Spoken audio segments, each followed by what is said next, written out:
Asansol GT রোডের পাশেই 27 সরকারি টাওয়ার বসানোকে কেন্দ্র করে বিক্ষোভ। আসানসোল দুর্গাপুর পুলিশ কমিশনারেটের দক্ষিণ থানা অন্তর্গত ধোমোমেন সংলগ্ন জিটি রোডের পাশে 27 ম্যাজিস্ট্রেট এবং এডিসিপির বিশাল পুলিশ বাহিনীর উপস্থিতিতে প্রশাসনের নির্দেশে আজ শনিবার সকাল 9টায় সরকারি টাওয়ার অর্থাৎ বিদ্যুৎ দপ্তরের টাওয়ার বসানোকে কেন্দ্র করে বিক্ষোভ দেখা যায়। বিক্ষোভ করলেন জমির মালিক পুষ্পা বাউরি এবং তপন বাউরি।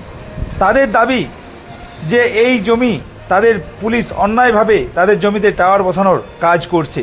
তাদের এই জমি নিজস্ব দীর্ঘদিন ধরে রয়েছে, তারা চাষবাস করছে, তাই তাদের এই জমি ছেড়ে দিতে হবে বলে তারা জানান।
অনেকদিন ধরে সবাইকে কমপ্লেন করেছি, আমরা দেবো না বলে রিকোয়েস্ট করে করে আমরা তুলে গেছি। আজকে দেখছি পুরো প্রশাসন নিয়ে এসে আমাদের জমিটা ভাঙা হচ্ছে।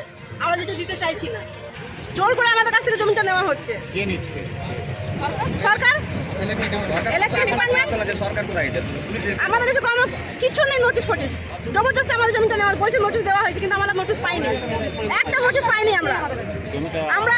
হ্যাঁ, জমিটা আমার আছে। পেপারগুলো আছে? হ্যাঁ, পেপার আছে, সব আছে, পেপার উপর সবই আছে। লোন নিয়ে আমরা জমিটা কিনেছি, এখন সেই লোনটা শোধ করছি। আমরা কি করবো? আমরা গরিব মানুষের কোথায় যাবো বলুন এবার আপনারা? এরা যেরকম করে ভাঙাচুর করছে, এত কষ্ট করে করা জিনিসটাকে। जमीन लेने से पहले कंपनी कुछ कांटेक्ट किया था आपसे, संपर्क किया था? नहीं, हमसे कोई कांटेक्ट नहीं, एक बार भी नहीं। एक बार तो हम लोग जबरदस्ती गए थे जीएम का ऑफिस, हम लोग को पता भी नहीं था। अपने से घूम रहे हैं? अपने से गए थे তারপরে আমরা বললাম পাশের জায়গাটা নিয়ে নাও। জিএম বললো ঠিক আছে, আমি সার্ভের জন্য লোক পাঠাবো। সেই লোক এখনো পাঠায়নি। ওই দাদাটা এসেছিল, উনি এসেছিলেন, উনি দেখে গেছে, বলো ঠিক আছে আমরা চেষ্টা করবো এদিকটাই করার জন্য। কিন্তু আজকে হট করে দেখছি এসব ভাঙচুর করছে। এর আগে আমাদের আর কোনো খবর দেওয়া হয়নি। आप क्या चाहते हैं? हम चाहते हैं हम अपना जमीन नहीं देंगे। क्या नाम हुआ आपका? পুষ্পা বাউরি। কি করার জন্য কিনেছিলেন? 1.5 বছর আগে কার কাছ থেকে কিনেছিলেন? পবন কুমার নন্দী। আপনারা কজন মিলে কিনেছিলেন? 5 জন মিলে। কে কে? জয়শ্রী বাউরি, আমি, তপন বাউরি, আদেশ বাউরি, পুষ্পা বাউরি, অনিতা সিং। না, আপনার কি উদ্দেশ্য নিয়ে কিনেছিলেন? 6,500 লেডিস এখানে সেলাই সেন্টার খুলবো। আমরা সেলাই সেন্টার করার জন্য আমরা এখানে করেছি 6,500 লেডিসকে কাজ দেওয়ার জন্য। আচ্ছা। যেটা মমতা ব্যানার্জি বলেছে যে হ্যাঁ এরিয়া সবাই মিলে এখানে কাজ করে খেতে পারে, স্বনির্ভর গোষ্ঠী করবে। তো আজকে হঠাৎ করে কি হলো যে ভাঙতে হলো, কি কারণ? বলে দিদিকে বলে দিই। আমরা কোনো জানি না, হঠাৎ এসে পরে দেখছি যে এখানে ডোজার চলছে। এর আগেও তো একবার ভাঙার ভাঙা ছিল, কিন্তু তখন ওনারা ভাঙেনি। আমরা এসে পরে আপনাদের কোনো নোটিশ দিয়েছিল? না, ওনাদের কাছে নোটিশ আছে, কিন্তু আমাদের কাছে কোনো বিনা নোটিশকে তোড়া গেছে। পুলিশ বারবার আপনাকে বলছিল যে আপনাদেরকে মিটিং এ ডাকা হয়েছিল।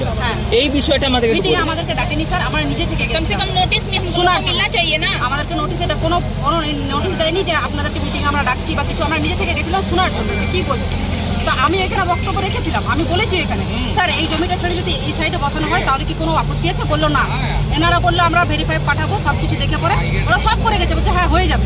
তখন ডিএমও বলেছে যে হয়ে যাবে, কিন্তু এখন কি হলো জানি না, আজ থেকে ভাঙাভাঙি চালু হয়ে গেছে। আপনারা এখন কি কাজ বন্ধ করলেন? হ্যাঁ, ডিসি স্যার কি বললেন আপনাদেরকে? পুলিশ কমিশনার স্যার কি বললেন? বললো যে আপনারা যতই করুন কিন্তু এখানে আসাতে পারবেন না, এখানে কাজ হবে আপনাদেরকে ডেকেছে না। আমাদের কথা বলার জন্য? কিছু বলে না। তো আজকে কিভাবে কাজটা বন্ধ হলো? আজকে আমরা ওই যে ওখানে পুলিশ বলে গেল যে আজ আমরা চলে যাচ্ছি, নিজে থেকে তোমরা আলোচনা করো। অন্যদিন আমরা অন্যদিন আসবো, এসে পরে করবো এখানে। স্যার আমরা বলছি তাহলে কি আমাদের কোনো প্রশাসন নেই? ওরা মানে সরকারের জন্যই প্রশাসন, আমাদের কিছু নেই। আপনার নাম? জয়শ্রী বাউরি।